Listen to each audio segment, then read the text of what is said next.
படுத்தக்கூடிய சக்திகளும் இந்தியாவினுடைய ஜனநாயகத்தையே சீர்குலைக்கக்கூடிய சக்திகளையும் எதிர்த்து போராடுவதில் உறுதியோடு நிற்கின்றது. அந்த அடிப்படையில் இந்த தேர்தலில் மோடி ஆட்சி அகற்றப்பட வேண்டும், மீண்டும் இந்திய மக்கள் ஜனநாயக காற்றை சுவாசிக்க வேண்டும் என்ற அடிப்படையில் இந்தியா கூட்டணியை ஆதரிப்பது என்ற ஒற்றை நோக்கம்தான் இந்த தேர்தல் எங்களுக்கு உண்டு. அதனால் எந்த விதமான நிபந்தனையும் இல்லாமல் இந்தியா கூட்டணியை ஆதரிக்கின்றோம். அத்துடன் இந்தியா கூட்டணியினுடைய முகமாக இந்தியா கூட்டணி பிரதமர் வேட்பாளராக ராகுல் காந்தியை இந்தியா கூட்டணி தெரிவு செய்து வெளிப்படையாக சொல்ல வேண்டும் என நாங்கள் இந்தியா கூட்டணி தலைவர்களிடம் வேண்டுகோள் வைக்கின்றோம். எமது இந்திய ஐக்கிய கம்யூனிஸ்ட் கட்சி எம்கேயினுடைய தமிழ்நாடு மாநில மாநாடு கடந்த 2ஆம் தேதி சென்னையிலே கீழ்ப்பாக்கத்தில் தோழர் குசேல அவர்களுடைய உழைக்கும் மக்கள் மாமன்றத்தினுடைய அரங்கத்தில் நடைபெற்றது. இந்த மகாநாடை நாங்கள் மிகப்பெரிய அளவில் விளம்பரப்படுத்தி பத்திரிகை நண்பர்கள் எல்லாமே அழைத்து பிரம்மாண்டமாக நடத்துவதற்கான ஏற்பாடுகளை கடந்த ஒரு மாதமாகவே நாங்கள் ஏற்பாடு செய்து வந்திருந்தோம். அது வேறு ஒரு இடத்துல ஏற்பாடு செய்திருந்தோம். ஆனால் எதிர்பாராத சூழலில் பலவேறு நெருக்கடிகளில் சில இடதுசாரி கட்சிகளே நாங்கள் எங்களுடைய வளர்ச்சியை தாங்க முடியாமல் பொறுக்க முடியாமல் அவர்களே எடுத்த சில முயற்சிகளை எங்களை மகாநாட்டை நடத்துவதற்கு தடை போடும் விதமாக எடுத்த சில முயற்சிகளின் விளைவாகவும் வேறு சில காரணங்களாகவும் மகாநாட்டை கடைசி நேரத்தில் எங்களுடைய மகாநாட்டுடைய வென்யூவை நடக்கும் இடத்தை மாற்றி அமைக்க வேண்டிய ஒரு கட்டாய சூழல் ஏற்பட்டது. அதன் அடிப்படையில் தான் நாங்கள் கீழ்ப்பாக்கத்தில் அந்த மகாநாட்டை வெற்றிகரமாக நடத்தி முடித்தோம். அந்த மகாநாட்டில் எடுத்த முடிவுகள் ஏன்னா அதிலெல்லாம் அந்த மகாநாட்டுக்கு உங்களையெல்லாம் அழைக்க முடியாத சூழல் ஏற்பட்டுவிட்டது. அதனால் அந்த மகாநாட்டில் எடுத்த முடிவுகளை உங்களிடம் கண்டிப்பாக தெரிவிக்க வேண்டும் என்ற அடிப்படையில் தான் நாங்கள் இங்கே உங்கள் முன்னாடி இருக்கின்றோம். அந்த அடிப்படையில் எங்களுடைய மகாநாட்டில் நிறைவேற்ற முக்கிய தீர்மானங்கள் ரொம்ப முக்கியமான தீர்மானமாக என்னன்னா, இன்றைக்கி மத ரீதியாக ஜாதி ரீதியாக மக்களை பிளவுபடுத்தி இந்தியாவில் பன்முகத்தன்மையோடு இருந்தாலும் ஒற்றுமையோடு வாழக்கூடிய இந்திய மக்களிடையே பிளவுகளை உண்டாக்கி வேறு விதமான எண்ணங்களை உண்டாக்கி இந்திய நாட்டையே துண்டாடும் அளவுக்கு எதிர்காலம் போய்விடுமோ என்று அச்சப்படும் வகையிலே மத ரீதியாக ஜாதிய அடிப்படையிலே இந்தியாவை துண்டாடக்கூடிய சக்திகள், அதுக்கு குறிப்பாக அந்த சக்திகளுக்கு தலைமையாக வெளிப்படையாக எல்லாருக்குமே தெரிஞ்ச விஷயம் தான் ஆர்எஸ்எஸும் பிஜேபியும் தான்.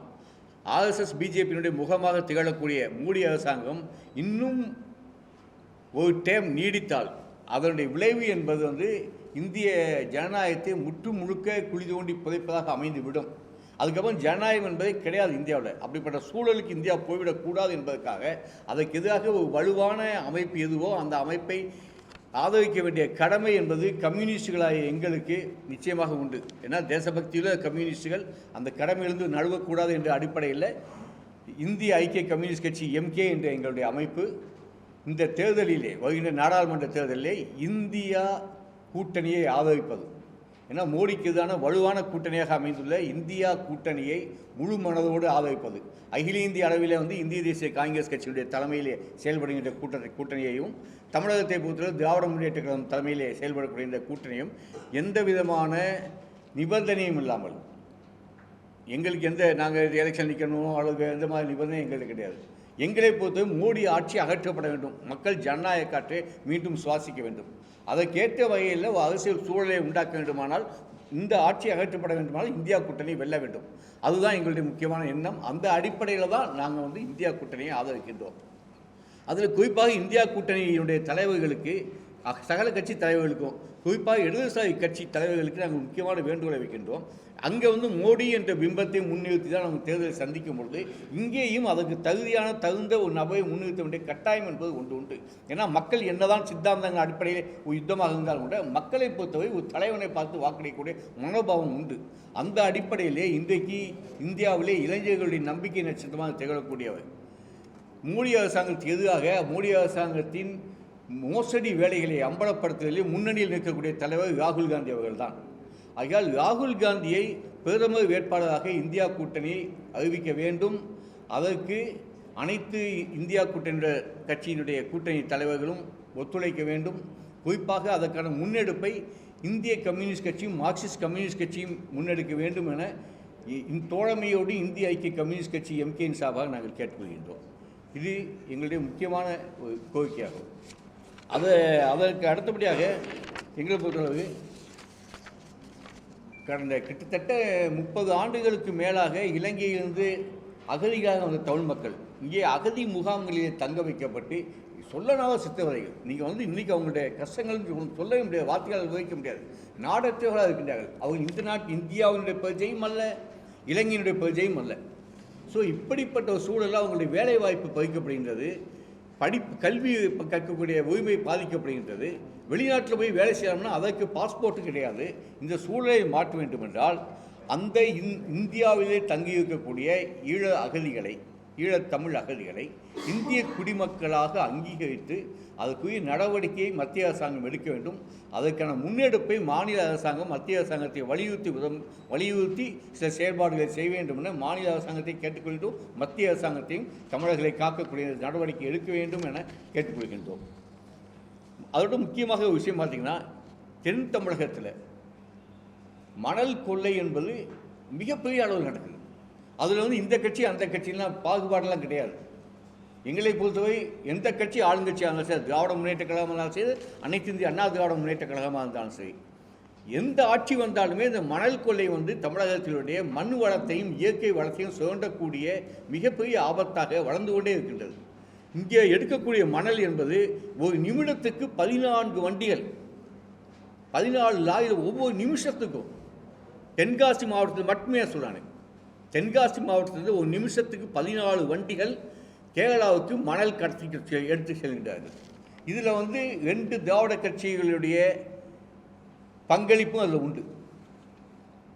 இதை வந்து நாங்கள் தோழமையோடு இருக்கலாம், திராவிட முன்னேற்ற கழகத்தோடு தோழமையோடு இருந்தாலும் கூட இது இந்தியா தமிழ்நாட்டினுடைய மண் வளத்தை கனிம வளத்தை சுரண்டக்கூடிய செயலை நாங்கள் அனுமதிக்க மாட்டோம். அதை எதிர்த்து போராடுவோம். கேரளாவுக்கு கடத்தப்படக்கூடிய மணல் கூட கேரளாவில் கட்டுமானத்துக்கு உபயோகப்படும். கேரளாவில் கட்டுமானங்கள் அதிகமாக நடப்பதே கிடையாது, அங்கே கட்டுமானத்துக்கு உபயோகப்படுவது கிடையாது. அங்கேருந்து கல்ஃப் வளைகுடா நாடுகளுக்கு ஏற்றுமதி செய்யப்படுகின்றது, மால்டீவ்ஸ்க்கு ஏற்றுமதி செய்யப்படுகின்றது. ஆக இந்தியாவுடைய மண் வளமும் கனிம வளமும் வெளிநாடுகளுக்கு அரசாங்கத்தினுடைய அனுமதி இல்லாமல் கள்ளத்தனமாக ஏற்றுமதி செய்யப்படுகின்றது. அது கடத்தல் தான் சொல்லணும். அதை அது மட்டும் இல்லாமல் இதன் மூலமாக தமிழக அரசாங்கத்துக்கு கிடைக்க வேண்டிய வருமானம் என்பது பாதிக்கப்படுது. அதனால் இதையெல்லாம் மனதில் கொண்டு தமிழக அரசாங்கம் இதை தடுப்பதற்கான நடவடிக்கை உடனடியாக எடுக்க வேண்டும் என நாங்கள் வலியுறுத்துகின்றோம். இதற்காக ஏற்கனவே நாங்கள் பல முறை நாங்கள் தென்காசி மாவட்ட இந்திய ஐக்கிய கம்யூனிஸ்ட் கட்சி சார்பாக போராட்டங்கள் நடத்தியுள்ளோம்.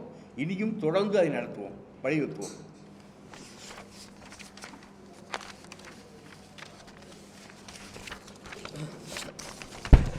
அதற்கு அடுத்தபடியாக எடுத்துட்டிங்கன்னா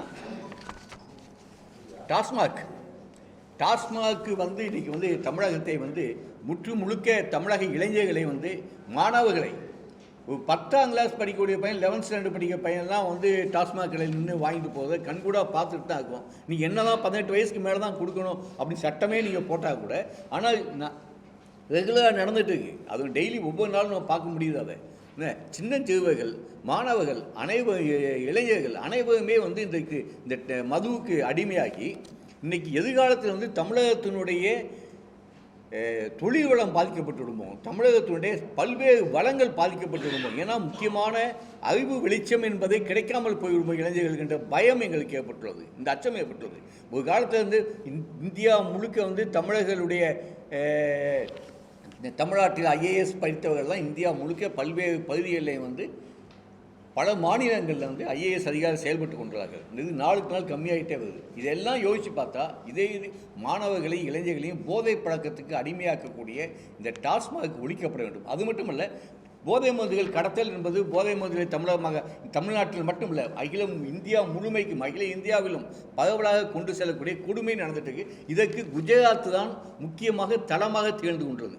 இந்த போதை மருந்து கடத்தலுக்கு குஜராத் தான் தளமாக தேர்ந்து உள்ளது. அதுவும் அதானியினுடைய பொறுப்பிலே துறைமுகங்கள் ஒப்படைக்கப்பட்ட பின்பு அதுதான் முக்கியமாக அதானியின் துறைமுகங்கள் மூலமாகத்தான் போதை மருந்து கடத்தல் என்பது உச்சமாக நடந்து கொண்டுள்ளது. இதை வந்து தடுப்பதற்கு மத்திய அரசாங்கம் நடவடிக்கை எடுக்குமா என்ற சந்தேகம் எங்களுக்கு உள்ளது. இதெல்லாம் கூட எங்கள் மத்திய அரசாங்கம் அகற்றப்பட வேண்டும் நாங்கள் நினைப்பதற்கு மூல காரணங்கள் இதுவும் ஒன்று தான். ஆகையினால் இந்த போதை மருந்து நடமாட்டத்தை கட்டுப்படுத்த வேண்டும். டாஸ்மாகில் கண்டிப்பாக தமிழக அரசு படிப்படியாக மூடுவதான் கிடையாது, உடனடியாக முழுமையாக மூடுங்க. படிப்படியாக மூடுவதான் என்ன, உடனடியாக முழுமையாக மூட வேண்டும் என்ற கோரிக்கை வைப்பதோடு இந்த தேர்தலை முடிந்தவுடன் அது சம்பந்தமான போராட்டங்களை இந்திய ஐக்கிய கம்யூனிஸ்ட் கட்சி எம்கே என்பது தொடர்ந்து நடத்தும். இது வந்து எங்களுடைய மிக முக்கியமான போராட்டமாகும். டெல்லியிலே நடைபெற்றுகின்ற விவசாயிகளுடைய போராட்டம் மிக நியாயமான கோரிக்கைகளை உள்ளடக்கி அந்த போராட்டத்தை எப்பொழுதுமே நாங்கள் இந்திய ஐக்கிய கம்யூனிஸ்ட் கட்சி எம்கே பொறுத்தளவு முழுமையான ஆதரவை நாங்கள் கொடுத்து கொண்டுள்ளோம். அதனால் இந்த வகையில் மக்கள் ஆதரவுக்கான மக்களுடைய வாழ்வை காப்பாற்றுவதற்கு ஏற்ற வகையில் இந்திய ஐக்கிய கம்யூனிஸ்ட் கட்சி தொடர்ந்து செயல்பட்டு கொண்டு வருகின்றது. அது தருமபுரிக்கு இந்த மணல் கடத்தை தென் மாவட்டங்கள்லேருந்து நடத்தது போல தான் கிருஷ்ணகிரி தருமபுரி மாவட்டங்கள்லேருந்து கிரைனைட் கற்கள் அளவே கிடையாது. அது பக்கத்தில் கர்நாடகா மாநிலத்துக்கும் ஆந்திரா மாநிலத்துக்கும் பெருமளவு கிரைனைட் கற்கள் கடத்தப்படுகின்றது. இதில் வந்து இன்னும் சொல்லப்போனால் சில மிக வேதனையோடு நான் சொல்லிக் கொள்கிறேன். முக்கியமான கட்சி மிகப்பெரிய கட்சி பெரும்புகள் மட்டுமில்லாது சில இடதுசாரி கட்சிகளுடைய பெரும்புகள் கூட இதில் தலையிட்டுள்ள சம்பந்தப்பட்டுள்ளார்களோ என்று அச்சம் எங்களுக்கு தோன்றியுள்ளது. ஆகையால் இவைகள் தடுக்கப்படுகிறது. யார் குற்றம் செய்தால் குற்றம்தான். அது நாங்கள் செஞ்சால் என்ன, அடுத்தவன் செஞ்சால் இடதுசாரி கட்சி என்ன, மற்ற ஜனநாயக கட்சி அந்த யார் செய்தாலும் மக்களுக்கு எதிரான குற்றங்கள், தமிழக கனிம வளத்தை பறிக்கக்கூடிய குற்றங்களை எவர் செய்தாலும் அது குற்றம்தான். அத்தகைய குற்றங்கள் நடைபெறுவதற்கு எதிராக இந்திய ஐக்கிய கம்யூனிஸ்ட் கட்சி எம்கே என்பது தொடர்ந்து போராட்டங்களை நடத்தும். எங்களுடைய மாநாட்டில் இந்திய ஐக்கிய கம்யூனிஸ்ட் கட்சியினுடைய தமிழ்நாடு மாநிலத்தினுடைய தலைமை குழு தேர்ந்தெடுக்கப்பட்டுள்ளது. அதன் அடிப்படையில் தோழர் மு. பழனியப்பனும் மிகப்பெரிய முக்கியமான ஒரு பத்திரிகையாளர். ஜனசக்தி பத்திரிகையில் முன்னாடி வந்து எடிட்டராக இருந்தவர். பலருக்கும் தெரிந்த பத்திரிகையாளர், பலருக்கும் தெரிந்த முக்கியமான தோழர் மு. பழனியப்பன், மிகச்சிறந்த மார்க்சிய அறிஞர். அந்த தோழர் மு. பழனியப்பன் அவர்கள் மாநில தலைவராக தேர்ந்தெடுக்கப்பட்டுள்ளார். பாஸ்கரனாகிய நான் மாநில செயலாளராக தேர்ந்தெடுக்கப்பட்டுள்ளேன். தோழர் சுந்தரமூர்த்தி மாநில பொருளாளராக தேர்ந்தெடுக்கப்பட்டுள்ளார். தோழர் வீரபாலன் மிகப்பெரிய தமிழ் இலக்கியத்தின் மீதும் தமிழ் மொழியின் மீதும் தீராத காவல் கொண்டு தமிழ் இலக்கியத்தில பதிப்பாளர் பல நூல்களை வெளியிட்டுள்ள முன்னேற்ற பதிப்பு என்ற பதிப்பகத்தை நடத்தி கொண்டுள்ள தோழர் வீரபாலன் அவர்கள் மாநில செயற்குழுவினுடைய முதன்மை உறுப்பினராக சேர்க்கப்பட்டுள்ளார். தோழர் ராஜன் சென்னை மாவட்ட பொறுப்பாளர், அவரும் மாநில செயற்குழுவில் செயல்படுகின்றார். தோழர் சிவக்குமார் வடசென்னை மாவட்ட செயலாளர். இத்தகைய தோழர்களை உள்ளடக்கிய நீட் தேர்வு எங்களுடையது. இது அதுக்கு அடுத்தபடியாக நீட் தேர்வு. இப்போ நீட் தேர்வை பற்றி முக்கியமாக நான் ஒரு விஷயம் சொல்லணும். நீட் தேர்வு வந்து மன்மோகன் சிங் கவர்மெண்ட் தான் நீட் தேர்வை கொண்டாந்தது. அதனால் வந்து காங்கிரஸ் கட்சி தான் கொண்டாந்தது. இந்த பிரச்சாரத்தை வந்து தொடர்ந்து பிஜேபி வச்சுட்டு இருக்காங்க. ஆனால் உண்மையிலேயே மன்மோகன் சிங் காலத்தில் கொண்டு வரப்பட்ட நீட் சகத்து என்பது அதில் முக்கியமான சகத்து, முக்கியமான வடிவம் ஒன்று இருந்தது. அதாவது நீட் எக்ஸாமில் எடுக்கக்கூடிய மதிப்பெண்களையும் +2 எக்ஸாமில் எடுத்த மதிப்பெண்களையும் ஒன்றிணைத்து அதிலேருந்து ஒரு கட் ஆஃப் எடுப்பாங்க. அந்த 2 மார்க்கையும் சேர்த்து ஆட் பண்ணி அதுலேருந்து தான் ஒரு கட் ஆஃப் எடுப்பாங்க. அதுதான் மன்மோகன் சிங் ஆட்சி காலத்தில் இருந்த நீட் தேர்வினுடைய நீட் தேர்வு எப்படி, நீட் தேர்வுடைய முடிவில் எப்படி இருக்க வேண்டும், அதில் மருத்துவத்துக்கு மருத்துவக் கல்லூரிகளுக்கு மாணவர்கள் எவ்விதம் சேர்க்கப்பட வேண்டும் என்பதற்கு மன்மோகன் சிங் காலத்தில் அப்படிப்பட்ட ஒரு சகத்து இருந்தது. ஆனால் இன்றைக்கு அப்படி இல்லை. நீங்கள் +2 வந்து ஜஸ்ட்டு 40%, 42% எடுத்தாவோட பரவாயில்ல. நீட்டில் நீங்கள் 550 மார்க், 580 மார்க், 700 மார்க் எடுத்து அது 600 மேலே மார்க் எடுத்திங்கன்னா உங்களுக்கு கண்டிப்பாக அரசாங்க சீட்டு கிடைக்கும். அதில் வந்து 2 தடவை 3 தடவை எழுதலாம், 3 தடவை எழுதலாம். அப்போ அதிக அளவில் பணம் செலவழித்து, இன்னும் குறிப்பாக சொல்லணும்னா ராஜஸ்தானில் ஒரு நீட் கோச்சிங் சென்டர் ஒன்று இருக்குது. ஒரு முக்கியமான பாஜக பெரும்பு நடத்தி கொண்டுள்ளார். அந்த கோச்சிங் சென்டருடைய ஆண்டு கட்டணம் என்பது 11 லட்சம். அது போக மற்ற ஹாஸ்டல் செலவு மற்ற எல்லாம் சேர்த்து 13 லட்சம் வரும். இப்போது ஆண்டுக்கு 13 லட்சம் விதத்தில் ஒரு 2 ஆண்டுகள் அங்கே கட்டணம் செலுத்தி அங்கே படிக்கக்கூடிய மாணவர்கள் எல்லாமே வந்து நீட் தேர்வில் வந்து கிட்டத்தட்ட டாப் 200 300 வந்து நிற்பாங்க அகில இந்திய அளவிலேயே. அப்போ இதில் எவ்வளோ பெரிய மோசடி நடந்துட்டு இருக்கு. இப்போ நீட் கோச்சிங் சென்டர்ஸ் மூலமாகவே பல 1000 கோடி ரூபாய் புழக்கத்தில் உள்ளது. இது பணம் இந்த மாதிரியான இது சில மட்டுமே பெரும் முதலாளிகளாக்கி உண்மையிலேயே ஆர்வத்தோடு படிக்கக்கூடிய மாணவர்களுக்கு மருத்துவ கல்லூரிகளிலே இடம் கிடைக்காதபடி செய்வதற்கு தான் இந்த நீட் கல்வி முறை என்பது, நீட் தேர்வு முறை என்பது உதவுகின்றது. ஆகையால் இந்த நீட் எக்ஸாமை உடனடியாக முழுக்க தடுக்க வேண்டும். அதற்கான இயக்கங்களையும் போராட்டங்களையும் நாங்கள் தொடர்ந்து நடத்துவோம். விவசாய தொழிலாளர்களுக்கு எதிரான சட்டங்கள், விவசாய தொழிலாளர்களுக்கு எதிரான சட்டங்கள் அது வந்து மத்திய அரசாங்கத்துக்கு மட்டுமே நான் சொல்ல மாட்டோம், அது மாநில அரசாங்கத்துக்கு தான். திரு ஸ்டாலின் அவர்களுடைய ஆட்சியில் வந்து பள்ளிகளிலே காலை உணவு திட்டம், நாளைக்கு ஒரு திட்டம் அனௌன்ஸ் பண்ணுறாரு. இன்றைக்கி தான் நினைக்கிறேன். இன்றைக்கி இது மாதிரியான நல்ல திட்டங்கள் மக்கள் வந்து அரசாங்கத்தை நேரடியாக தொடர்பு கொள்ளக்கூடிய வகையில் அரசாங்கத்தினுடைய அமைச்சர்களிடமும் அதிகாரிகளிடமும் நேரடியாக தங்களுக்கு வேண்டிய கோரிக்கைகளை கேட்டு பெறக்கூடிய வகையில் பல திட்டங்கள் நல்ல திட்டங்கள் செயல்படுத்தப்பட்டாலும் பல விதங்களிலே தொழிலாளர் விரோத சட்டங்களும் உழைக்கும் மக்களுக்கு எதிரான சட்டங்களும் நடவடிக்கைகளும் குறிப்பாக விவசாய தொழிலாளர்களுக்கு எதிரான நடவடிக்கைகள் அனைத்துமே இன்றும் மத்திய அரசாங்கத்தால் மட்டுமல்ல மாநில அரசாங்கத்தாலும் எடுக்கப்பட்டு வருகின்றது. இதனை தடுக்கக்கூடிய விதத்திலே மாநில அரசாங்கம் செயல்பட வேண்டும் என இந்த மக்கள் நலன் நாடக்கூடிய இந்த அரசாங்கத்தை நாங்கள் தோழமையோடு வேண்டுகிறோம். இந்திய ஐக்கிய கம்யூனிஸ்ட் கட்சி எம்கேயின் சார்பாக தேர்தல் காலங்களில் வாக்குறுதி கொடுத்ததெல்லாம் நிறைவேற்ற தேர்தல் வாக்குறுதிகள் நிறைவேற்றது சம்பந்தம் பார்த்தீங்கன்னா அது எந்த கட்சியாக இருந்தாலும் சரி, அது காங்கிரஸ் கட்சியாகவே இருந்தாலும் கூட, நாங்கள் தோழமையை பூண்டுள்ள காங்கிரஸ் கட்சியாகவே இருந்தாலும் கூட, ஏன்னா எங்களுடைய கட்சியினுடைய துவக்கம் என்பதே மறைந்த மாபெரும் மக்கள் தலைவர் தோழர் எம் கல்யாண சுந்தரால் தொடக்கப்பட்ட இயக்கம் இது. ஆனால் இந்த கட்சியினுடைய தொடர்ச்சி என்பது 1975 1925 டிசம்பர் 25 தொடங்கப்பட்ட இந்திய கம்யூனிஸ்ட் கட்சியினுடைய நீட்சி தான் இந்திய ஐக்கிய கம்யூனிஸ்ட் கட்சி எம்கே என்பது. ஏன்னா இது வந்து சாதாரண இன்றைக்கும் புதுசாக முளைச்ச கட்சிகளாம் கிடையாது. அதனுடைய தொடர்ச்சியாக இந்தியாவில் பாசிச சக்திகளை மதவெறி சக்திகளை வீழ்த்த வேண்டும் என்றால் இந்தியாவில் கம்யூனிஸ்டுகளால் மட்டும் முடியாது, சாத்தியம் அல்ல. அப்போ ஜனநாயக கட்சிகளையும் ஜனநாயக சக்திகளையும் இணைத்து கொண்டு போராடுவதன் மூலமாக மட்டும்தான் இந்தியாவில் மதவெறி சக்திகளை வீழ்த்த முடியும் என்ற சித்தாந்தத்தை, என்ற கொள்கை நிலைப்பாட்டை தோழர்கள் எஸ்ஏ டாங்கே, தோழர் மொஹித்சன், தோழர் எம் கல்யாணசுந்தரம் ஆகியோர் தொடர்ந்து வலியுறுத்தி வந்தார்கள். இது தோழர் பிசி ஜோஷி 1947-48 வகுத்து தந்த பாதையாகும். அதனுடைய விளைவாக அதனுடைய தொடர்ச்சியாகத்தான் தோழர் எம் கல்யாணசுந்தரத்தினுடைய தலைமையிலே இங்கே முதலிலே இந்திய ஐக்கிய கம்யூனிஸ்ட் கட்சி தொடங்கப்பட்டது. ஆனால் எங்களுடைய துரதிர்ஷ்டம் கட்சியை தொடங்கிய 7 மாதங்களில் தோழர் கல்யாணசுந்தரம் இருந்தார். அதன் பின்பு தோழர் மொஹித்சனுடைய மறைவு, அது பல்வேறு சிதைவுகள், இதெல்லாம் சில பலகீனங்களை உண்டாக்கினாலும் மீண்டும் வலிமையோடும் எழுச்சியோடும் நாங்கள் செயல்பட தொடங்கிவிட்டோம். இன்றைக்கு தமிழகத்தில் கிட்டத்தட்ட 19 மாவட்டங்களில் வலிமையாக இருக்கின்றோம். இன்னும் பல மாவட்டங்களில் நாங்கள் செயல்பட்டு கொண்டிருக்கின்றோம். ஆனால் 19 மாவட்டங்களில் மிக வலிமையாக செயல்பட்டு கொண்டிருக்கிறோம். நாங்கள் எந்த அளவுக்கு வலிமையாக செயல்பட்டு கொண்டுள்ளோம் என்பது நிச்சயமாக அனைத்து கட்சி தலைவர்களுக்கும் தெரியும். தமிழக அரசுக்கு அவருடைய உளவுத்துறை மூலமாக தெளிவாகவே தெரியும். அதனுடைய விளைவாகத்தான் பல சோதனைகள் மத்தியிலே இங்கே நடைபெற்ற எங்களுடைய மகாநாட்டிலே பல தலைவர்களுக்கு சில, அதுக்கு நான் பெயரிட்டு சொல்ல வேண்டிய அவசியம் இல்லை, கொஞ்சமும் நாங்கள் எதிர்பார்க்காத இடங்கள்ல இருந்து ஃபோன் போயிருக்கு, நீங்கள் இதை போய் இந்த மாநாட்டில் கலந்துக்காதீங்க அப்படின்னு சொல்லிட்டு. அதையும் தாண்டி எங்கள் மகாநாட்டில் செல்வப்பந்தையை வந்து கலந்து கொண்டார்.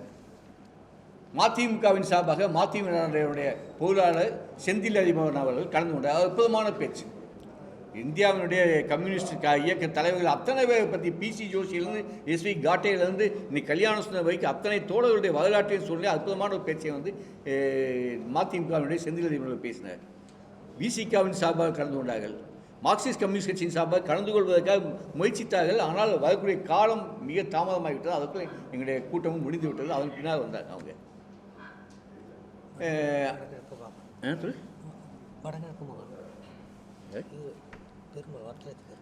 அது எல்லாத்தையோட முக்கியமாக அந்த கூட்டத்தில் சிறப்பு பேச்சாளராக ஈழத்தில் வடக்கு கிழக்கு மாகாணத்தினுடைய முதலமைச்சர், முன்னாள் முதலமைச்சர் தோழர் வரதராஜ பெருமாள் அவர்கள் எங்கள் மகாநாட்டுக்கு கொழும்பிலிருந்து வந்திருந்து வாழ்த்தியது எங்களை அனைத்தையும் பெருமைப்பட வைத்தது. அவருடைய அற்புதமான அந்த பேச்சு, ஈழ பிரச்சனையில் என்னெல்லாம் நடந்தது சம்பந்தமாக பேசிய பேச்சுக்களும் சரி, இந்த உலக சர்வதேச அளவில் மார்க்சிஸ்டுகள் கம்யூனிஸ்டுகள் செய்ய வேண்டிய பணிகள் குறித்து அவர் ஆற்றிய உரை என்பது முக்கியமான உரையாகும். தோழர் வரதராஜ பெருமாள் முக்கிய விருந்தினராக கலந்து கொண்டார். செல்வப்பந்தை கலந்து கொண்டார். மதிமுகவின் சார்பில் கலந்து கொண்டார்கள். எம்ஜிஆர் மக்கள் இயக்கத்தின் சார்பாக முன்னாள் பாடநூல் நிறுவன தலைவர் கால் யாகத் அலிகான் கலந்து கொண்டார். இப்படி இன்னும் பல தலைவர்கள் கலந்து கொண்டார்கள். இது எல்லாமே வந்து எங்களுக்கு எத்தனை சோதனைகள் வந்தாலும் எங்களுக்கு எங்களோடு காங்கிரஸ் கட்சி துணை நிற்கும் என்பதற்கு எடுத்துக்காட்டாகவே நாங்கள் நினைக்கின்றோம். அதை அந்த மேடையிலே செல்வப்பந்தை பதிவும் செய்தார்.